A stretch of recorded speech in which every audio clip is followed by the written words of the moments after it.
India के independent होने के टाइम की अगर हम बात करें तो तब इंडिया की पॉपुलेशन 350 मिलियन थी, लेकिन उसके बाद देखा गया कि 2000 में ये पॉपुलेशन 1 बिलियन हुई और 2011 में पॉपुलेशन 1.2 बिलियन पर पहुंच गई। तो पॉपुलेशन एक्सप्लोजन के रीज़न क्या रहे होंगे? रीज़न ये थे कि कुछ ठीक है, जो हेल्थ केयर्स हैं उनमें और भी इम्प्रूवमेंट होने लगा। ये मैटरनिटी मोर्टेलिटी रेट जो है, यानी मैटरनिटी मोर्टेलिटी रेट जो था वो डिक्लाइन होने लगा। इन्फेंट मोर्टेलिटी रेट जो था वो भी डिक्लाइन होने लगा और लोगों को अच्छी अच्छी सुविधाएं मिलने लगी, जिसकी वजह से क्या रहा, और सेक्स, ठीक है, जो सेक्स एज था उसका रेशो भी बढ़ने लगा। तो इसी वजह से क्या रहा कि पॉपुलेशन का एक्सप्लोजन होने लगा। लेकिन इसके कुछ जो हम बोलते हैं इम्पैक्ट भी रहे। क्या इम्पैक्ट होगा कि अगर पॉपुलेशन जल्दी से जल्दी बढ़ना शुरू करेगी, यानी इतनी तेज़ी से अगर पॉपुलेशन बढ़ रही है तो सर क्या स्कैर्सिटी हो जाएगी फूड के लिए, शेल्टर के लिए, ठीक है, और भी अदर चीज़ें जो हैं उनके लिए भी जो होगा कमी होनी शुरू हो जाएगी। फिर इसका प्रेशर पड़ता है बहुत ज़्यादा जो अब एग्जिस्ट कर रहे हैं उन पर, ठीक है। तो अब हम बात करने वाले हैं कि पॉपुलेशन के एक्सप्लोजन को और बर्थ को कंट्रोल किया जा सके, कैसे किया जा सकता है। तो पहले अगर हम बात करें तो कंट्रासेप्टिव मेथड का मतलब है कि किस तरह से हम पॉपुलेशन को रोक सकते हैं। उसके कुछ कंट्रासेप्टिव मेथड है, जैसे कि एक नेचुरल मेथड है। नेचुरल मेथड में हम क्या करते हैं, हम 3 टाइप से नेचुरल मेथड को देखते हैं, जिसमें पीरियोडिक अब्सिस्टेंस के बारे में हम पढ़ते हैं। पीरियोडिक अब्सिस्टेंस में होता क्या है कि एक फीमेल का जो ओव्यूलेशन पीरियड रहता है, ठीक है, वो होता है 14th डे पर। एक एवरेज जो हम पीरियड लेते हैं ना ओव्यूलेशन का, वो होता है 14th डे।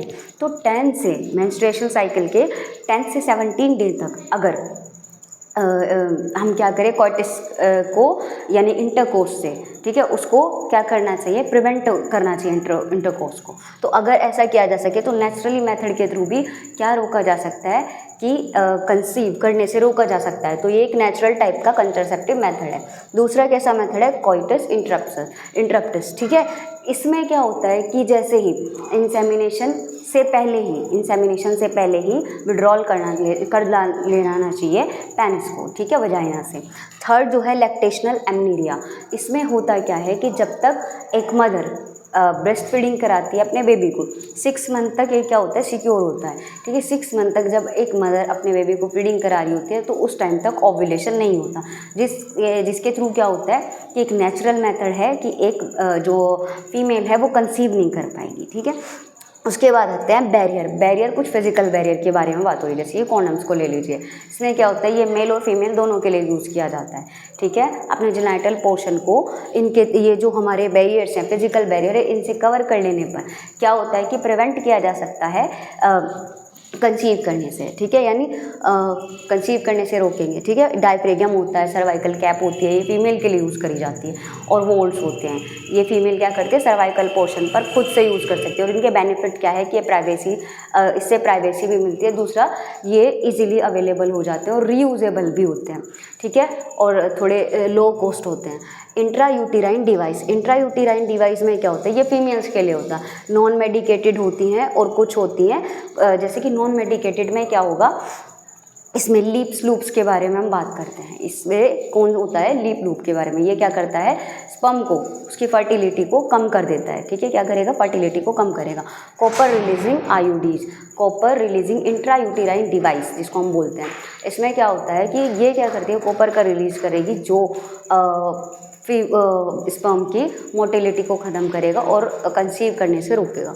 ये भी मतलब कुल मिला के बात क्या हो रही है कि स्पर्म की मोटिलिटी को या उसकी वायबिलिटी को ख़त्म किया जा रहा है ताकि कंसीव ना किया जा सके। हार्मोन रिलीजिंग डिवाइस या IUDs, hormone releasing intrauterine device, ये क्या करेंगी, प्रोजेस्टेरोन और एस्ट्रोजन को रिलीज़ करेंगी, जिससे कि सर्वाइकल के म्यूकस की थिकनेस को बढ़ाया जा सके ताकि स्पर्म पहुंच ही ना पाए और वो वहीं के वहीं ट्रैप हो जाए, ठीक है।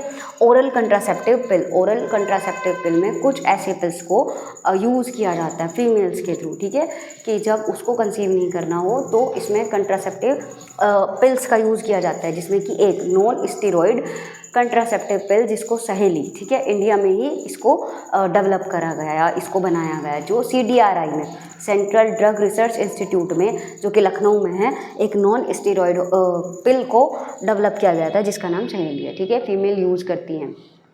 इंजेक्टेबल में क्या किया जाता है, प्रोजेस्टेरोन और एस्ट्रोजन के इंजेक्शन दिए जाते हैं। ये भी यही करेंगे कि सर्वाइकल की थिकनेस को बढ़ाएंगे और स्पर्म की मोटिलिटी को प्रिवेंट करेंगे, और स्पर्म को क्या करते हैं कि उसकी फर्टिलिटी को भी कम कर दे रहे हैं। सर्जिकल मेथड यानी कि स्टेरिलाइजेशन का एक ऐसा मेथड है जिसमें वेस्कोटोमी यानी मेल में क्या किया जाएगा, वेस्कोटोमी, उसकी वासर डिफरेंस को कट करके या उसको टाइप करके उसको बांध दिया जाएगा, ठीक है। और फीमेल में क्या किया जाएगा, ट्यूबेकोटोमी यानी फेलोपियन ट्यूब के कुछ पोर्शन को कट करके टाइप कर दिया जाएगा ताकि गैमीट्स का क्या ट्रांसफर ना हो सके, वेस्कोटोमी में भी और ट्यूबेकोटोमी में भी, ठीक है। अब हम बात करते हैं, ये तो थे नेचुरल मेथड, ये तो थे कंट्रासेप्टिव मेथड। अब हम बात करते हैं मेडिकल ट्रीटमेंट ऑफ प्रेगनेंसी, उस मेडिकल टर्मिनेशन है, सॉरी, ठीक है, मेडिकल टर्मिनेशन ऑफ प्रेगनेंसी,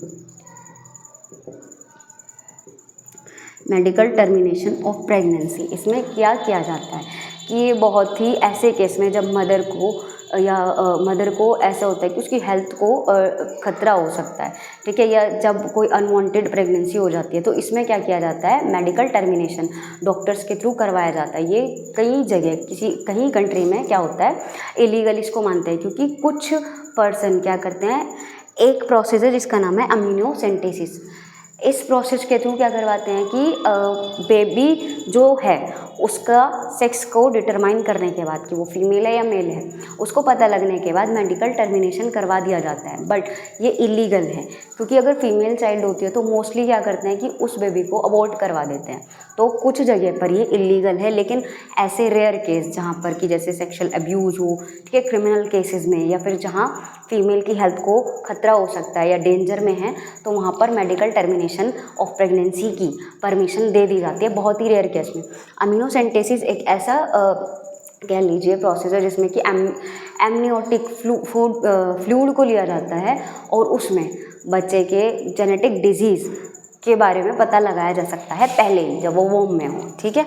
तो इस प्रोसेस को लेकिन गलत तरीके से यूज़ किया गया बच्चे के सेक्स डिटर्मिनेशन के लिए कि वो मेल है या फीमेल है, दैट्स वाई इसको इलीगल बोला जाता है। सेक्सुअल ट्रांसमिटेड डिजीज़, ये कुछ ऐसे डिजीज़ है जो एक पर्सन के दूसरे पर्सन के कांटेक्ट में आने पर हो सकती है। कुछ ऐसे डिजीज़ है, गोनोरिया, साइफिलिसिस, हेपेटाइटिस बी और HIV, जिसको हम एड्स भी बोलते हैं।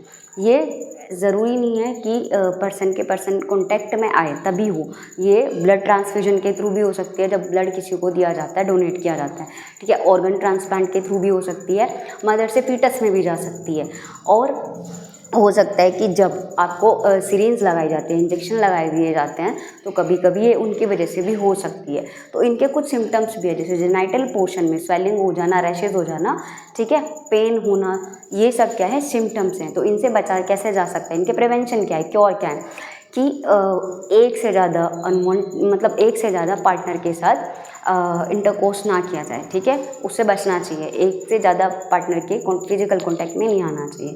पर्सनल हाइजीन का ध्यान रखना चाहिए, और जो नेचुरल बैरियर्स के अलावा जो फिजिकल बैरियर है लाइक कॉन्डम, डायफ्रेगियम, इन सब को यूज़ करना चाहिए, ठीक है। नेक्स्ट है हमारा इनफर्टिलिटी। इनफर्टिलिटी क्या है, ये एक टर्म है जिसको हम बोल सकते हैं कि एक फीमेल के लिए कंसीव नहीं कर पा रही है जो, ठीक है, उसके 2 ईयर आफ्टर मैरिज, या बोल लीजिए 2 ईयर के बाद भी वो विदाउट एनी प्रिकॉशन या फिर कह लीजिए बैरियर की, ठीक है, वो पार्टिसिपेट करिए अपने पार्टनर के साथ इंटरकोर्स में, लेकिन फिर भी वो कंसीव नहीं कर पा रही है, तो ये क्या होता है, इनफर्टिलिटी, ठीक है। और इसी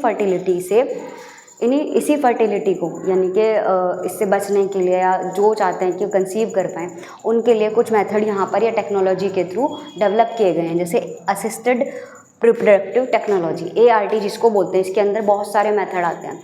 IVF, जिसमें कि हम टेस्ट ट्यूब बेबी के बारे में बात करते हैं, इसको बोलते हैं इन विट्रो फर्टिलाइजेशन, यानी मेल से स्पर्म और फीमेल से एग लेकर उसको लेबोरेटरी में इंड्यूस करवाया जाता है फ्यूजन के लिए। उसके बाद वो क्या बन जाता है, एक जाइगोट बन जाता है। अब ये जाइगोट क्या है, या एम्ब्रियो, ठीक है, 2 टाइप से हम क्या कर सकते हैं, फीमेल में इसको ट्रांसफ़र किया जा सकता है। ZIFT यानी कि ऐसा प्रोसेस होगा जिसमें जाइगोट इंट्रा फेलोपियन ट्रांसफ़र किया जाएगा, यानी 8 ब्लास्टोमियर तक की स्टेज तक इसको ट्रांसफ़र किया जा सकता है इस वाले प्रोसेस में, ZIFT वाले में 8 ब्लास्टोमियर की स्टेज तक जब ट्रांसफ़र किया जाए। और IUT क्या होगा, इंट्रा यूटेराइन फर्टिलाइजेशन, जिसमें कि 8 ब्लास्टोमियर की स्टेज से ज़्यादा जब बन जाए तब उसको ट्रांसफ़र किया जाता है यूटेराइन में, ठीक है। यहाँ पर फैलोपियन ट्यूब में किया जाएगा और यहाँ पर यूट्रस में, सॉरी, ठीक है। GIFT gamete intra fallopian transfer, ठीक है। यहाँ पर क्या होता है, गैमेट का फ्यूजन कराया जाएगा, ठीक है। यहाँ पर गैमेट का फ्यूजन होगा। इंट्रा साइटोप्लाज्मिक स्पर्म इंसेमिनेशन, इसमें क्या होता है कि डायरेक्ट इंजेक्ट किया जाता है स्पर्म को फीमेल के एग में, ठीक है। AI आर्टिफिशियल इंसेमिनेशन या इंट्रा यूटेराइन इंसेमिनेशन, इसमें क्या होता है कि यहाँ पर मेल पर्सन जो होगा वो इंसेमिनेशन करने के लिए पॉसिबल नहीं होता उसके लिए, ठीक है। वो फेलियर होता है सीमेन को इंसेमिनेशन के लिए, ठीक है। तो यहाँ पर क्या किया जाता है, सीमन लिया जाता है और फीमेल में ट्रांसफ़र करवाया जाता है। सैरोगेसी एक ऐसा मेथड है जिसमें कि एक फीमेल, ठीक है, दूसरी फीमेल के लिए अपने मतलब उसके बेबी को अपने वॉम में क्या करेगी, ट्रांसफ़र करवाएगी, ठीक है। सैरोगेसी में एक पर्सन क्या करता है, दूसरे पर्सन के बेबी को, यानी कि गैमेट जो होंगे एक मेल, ठीक है, और फीमेल से ले जाएंगे और दूसरी फीमेल के अंदर उनको ट्रांसफ़र किया जाएगा। यहाँ क्या हो रहा था, सेम पर्सन में हो रहे थे, लेकिन सैरोगेसी में क्या होगा, ये 2 अलग अलग पर्सन से गैमेट लिए जाएंगे और तीसरे पर्सन यानी किसी दूसरी फीमेल के अंदर इसको ट्रांसफ़र कर दिया जाएगा, ठीक है। इनके कुछ हार्मफुल इफेक्ट भी हो सकते हैं, ठीक है। इनके कुछ क्या होंगे, हार्मफुल इफेक्ट भी हो सकते हैं कि कई केसेस में फेलियर हो सकता है। दूसरी बात, यहाँ पर हाई टेक्नोलॉजी प्रोफेशनल्स का यूज़ होता है, ठीक है ना। क्या होगा, हाई टेक्नोलॉजी और प्रोफेशनल का यूज़ किया जाता है। तो थैंक यू सो मच।